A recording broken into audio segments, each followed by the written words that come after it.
नमस्कार, आप देख रहे हैं जनदृष्टि न्यूज 24 और मैं हूं आपके साथ रविंद्र कुमार राणा। हजारीबाग के विष्णुगढ़ थाना क्षेत्र से एक दिल दहला देने वाली घटना सामने आई, जहां तंत्र मंत्र और अंधविश्वास के नाम पर एक मासूम बच्ची की बेरहमी से हत्या कर दी गई थी। बताया जा रहा है कि मां अपने बेटे की बीमारी से बहुत परेशान थी और एक भक्तिन है, उसके कहने पर ही अपनी बेटी को बलि देने के लिए तैयार हो गई। रामनवमी के दिन पूजा के बहाने बच्ची को घर से ले जाया गया, जहां पहले तंत्र मंत्र कराया गया और फिर गला दबाकर उसकी हत्या कर दिया गया। इतना ही नहीं इतना ही नहीं आरोपियों ने इस खौफनाक वारदात को अंजाम देने के बाद खून से पूजा भी की। पुलिस ने त्वरित कार्रवाई करते हुए इस पूरे मामले में शामिल मां समेत 3 आरोपियों को गिरफ्तार कर लिया है। अब पूरे मामले की गहराई से जांच की जा रही है। लेकिन मैं आपको बता दूं कि इस घटना को लेकर हजारीबाग में इतनी तरह की अफवाहें फैलाई गई थी कि मैं क्या बताऊं, लेकिन हजारीबाग जिला पुलिस की ये बहुत ही बड़ी कामयाबी है जो इन्होंने सफलतापूर्वक इसे हासिल कर लिया। आप हमारे साथ लगातार बने रहे और अभी देखिए हजारीबाग के डीआईजी और एसपी पुलिस कॉन्फ्रेंस कर रहे हैं, देखिए क्या कुछ कहते हैं वो। आइए। कुसुम्बा गांव में एक बच्ची का शव बरामद किया गया था, जो कि एक दिन पहले ही 24 मार्च को मंगला जुलूस के दौरान मिसिंग हो गई थी।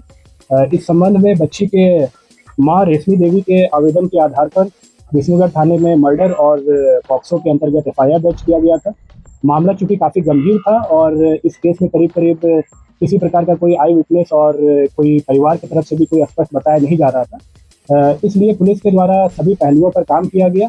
विभिन्न प्रकार के टेक्निकल एविडेंसेस पे काम किया गया, कई प्रकार के फॉरेंसिक एविडेंसेस कलेक्ट किए गए, कई लोगों से पूछताछ किया गया जो कि किसी न किसी रूप में हमें कोई इन्फॉर्मेशन दे सकते थे, सभी से पूछताछ किया गया। अंततः पुलिस के द्वारा इस घटना में सम्मिलित 3 व्यक्तियों को आइडेंटिफाई किया गया और मर्डर कब और कैसे हुआ ये हम लोग अनुसंधान के दौरान पता कर पाए। जो 3 व्यक्ति जिनको कि गिरफ्तार किया गया है, उसमें एक मृतका की अपनी माँ रेशमी देवी है। उसके अलावा गांव की ही एक महिला शांति देवी है, जो कि उनको भगतनी भी कहा जाता है, उनके द्वारा मुख्य रूप से तंत्र मंत्र इत्यादि का काम किया जाता है। और तीसरा व्यक्ति इसमें जो शामिल था वो था भीमराम। ये तीनों एक ही गाँव के रहने वाले थे। भीमराम और ये तीनों एक ही गांव के रहने वाले थे और हत्या का जो मुख्य कारण था वो मृतका की मां को विभिन्न प्रकार की पारिवारिक समस्याएं आ रही थी और जिसके सॉल्यूशन के लिए बेसिकली ये इस भगतनी के पास गई थी। और इसी दौरान एक नरबली के दौरान बच्ची का जान लिया गया और 3 व्यक्तियों को, जैसा कि मैंने बताया, गिरफ्तार किया गया है और इन तीनों के खिलाफ बहुत जल्द हम लोग पुख्ता सबूतों के आधार पर चार्जशीट सबमिट करेंगे और प्रयास करेंगे कि इनको कठोरतम दंड मिले। बच्ची का जिसके बारे में बताया जा रहा है 12 वर्ष की बच्ची थी। हाँ जी बिल्कुल। नहीं, जैसा कि अभी जो कारण बताया गया है मैं बता रहा हूँ, बहुत डिटेल में आपको एसपी हजारीबाग के द्वारा ही बताया जाएगा कि क्या इसमें किस प्रकार से चीजें हुई।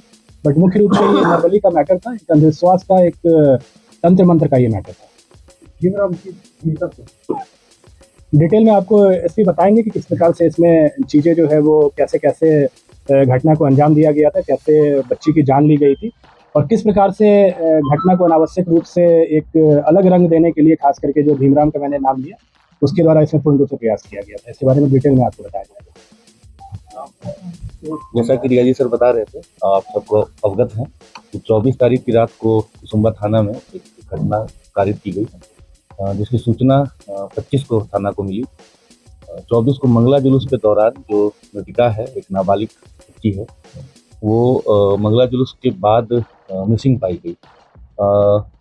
गांव के कुछ लोगों को ये बताया गया कि घर के सदस्यों के द्वारा कि ये मंगला जुलूस के बाद से कहीं गई है, मिल नहीं रही है और उसको ढूंढने का प्रयास किया गया। कुछ हद तक गांव के कुछ लोग इसमें इन्वॉल्व हुए उसको ढूंढने में। अगले दिन तक बॉडी या वो बच्ची नहीं मिली। फिर जब अगले दिन उसका मृत शरीर के बारे में जानकारी प्राप्त हुई, हम लोगों ने एफआईआर किया। इसमें मुख्य रूप से 3 मेन अक्यूज्ड अभी तक सामने आए हैं। इसमें एक खुद उसकी माँ है रेशमी देवी, दूसरा भीमराम है और तीसरी एक जो तंत्र मंत्र करती हैं, ओझा गुनी जिसको भी कहते हैं, एक महिला है शांति देवी। जो मृतिका की माँ है और भीमराम के बीच करीब 10 वर्षों से अनैतिक संबंध की बात सामने आई है और उनके जो पति हैं वो महाराष्ट्र में कुछ रोजगार करते हैं और कम ही घर आना जाना। मृतिका के जो बाकी भाई बहन हैं वो भी उनको अपने पिता के नज़र से ही देखते हैं और एक तरह से उस परिवार के ऊपर भीमराम का कंप्लीट होल्ड जैसा है। तो इनके जो पुत्र हैं, मतलब मृतिका का जो भाई हुआ, उसके विषय में उनकी माँ काफी चिंतित रहती थी, क्योंकि वो मानसिक और शारीरिक रूप से उनको कमजोर लगता था। साथ में उनका इकलौता बेटा था, तो उनको हमेशा इस बात की चिंता रहती थी कि कैसे इसका भविष्य उज्जवल हो जाए, ठीक हो जाए, स्वास्थ्य भी इसका अच्छा हो जाए।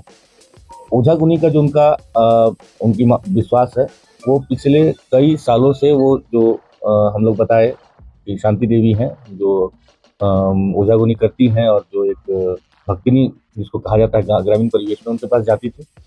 ज़्यादातर समय अपने पुत्र के शारीरिक स्वास्थ्य को लेकर, या कभी कभी नौकरी के लिए जाती थी, कभी कभी घर में तंत्र मंत्र से अपने घर को बंधवाने के लिए जाती थी, जो सब पूर्व में किया भी गया इसी भक्तिनी के द्वारा। कभी अगर जमीन का भी विवाद हो, किसी भी तरह के व्यक्तिगत जो उनकी समस्याएं होती थी, उसके लिए वो गाने लगी थी। तो इन चीज़ों में एक तरह से ये जो भक्तिनी है, वो उनसे उस बदले में पैसे और बाकी चीज़ें लेती थी।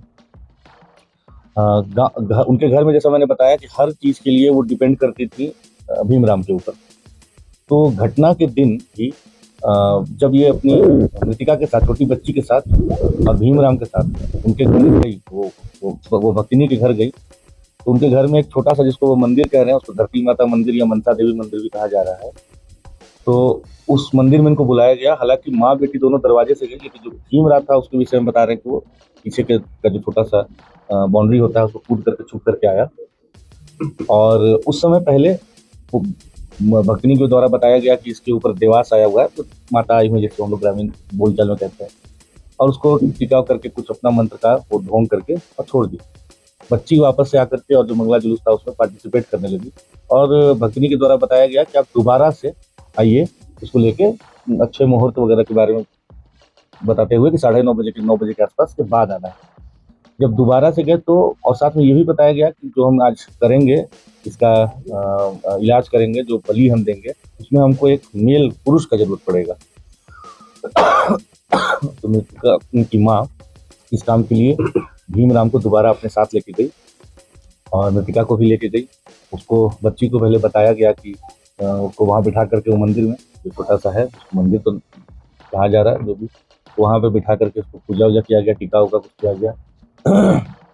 उसको मुकुंदाना और इलायची वगैरह का प्रसाद खिलाया गया, और बोला गया कि तुम्हारे ऊपर कुछ दोष है, आज हम लोग जो उपचार कर रहे हैं, इससे तुम दोष मुक्त हो जाओगे। फिर इनकी मान्यता थी कि जो वहाँ बसवाड़ी है, जो हमारा, जहाँ से हमें शव बरामद हुआ बाद में, उसी बसवाड़ी में वहाँ के भूतों को बांध के रखते हैं, ये कह करके इसको वहाँ ले गए, और फिर वहाँ इसको लेटने के लिए कहा गया, और उसके बाद उसका भीमराम के द्वारा इसका गला दबा करके हत्या की गई। साथ ही उसको, जो उसको कॉलिंग स्टिक कहते हैं, उसकी मदद से, आप लोग जानते हैं कि इंसर्शन किया गया ब्रूटली, और उसका सर फोड़ करके उसका खून लिया गया। ये सारी जो कृत्य हुआ है, इसमें हम लोगों के पास काफ़ी पुख्ता एविडेंस और जो सूचना भी प्राप्त हो रही थी, और एविडेंस भी हम लोगों को मिला, सबको हम लोगों ने अरेस्ट भी किया, और हम लोग इस केस को बहुत गंभीरता से ले रहे हैं।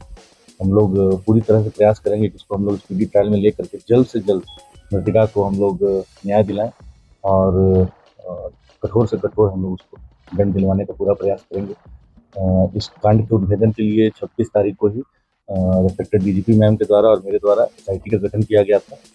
उस सोसाइटी में शुभम थे, जो प्रोफेसर IPS हैं, साथ में CPO विष्णुगढ़ थे, इंस्पेक्टर विष्णुगढ़ थे, 2 प्रोफेशनल DSPs थे, कई और अन्य पदाधिकारी भी थे। साथ में कई और अन्य पदाधिकारियों ने काफ़ी सक्रिय भूमिका निभाई, इसमें सदर जो अमितानंद है, साथ में वरीय पदाधिकारियों का भी लगातार हम लोग को निर्देश मिला।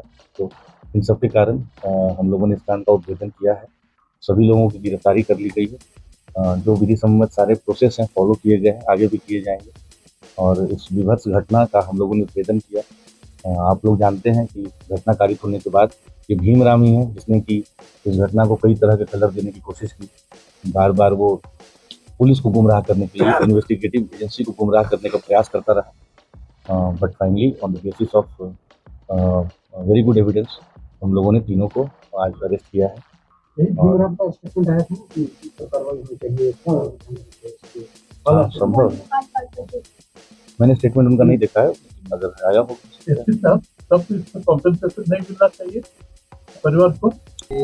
चर्चा किया था कि जैसे ही हम लोग को पता चला कि इसमें कुछ लोग जो हैं परिवार के सम्मिलित हैं, हम लोगों ने इसको होल्ड कर दिया है, और जब तक इन्वेस्टिगेशन कंप्लीट नहीं होता है उसके उपरांत ही हम लोग इस पर कुछ निर्णय ले पाएंगे।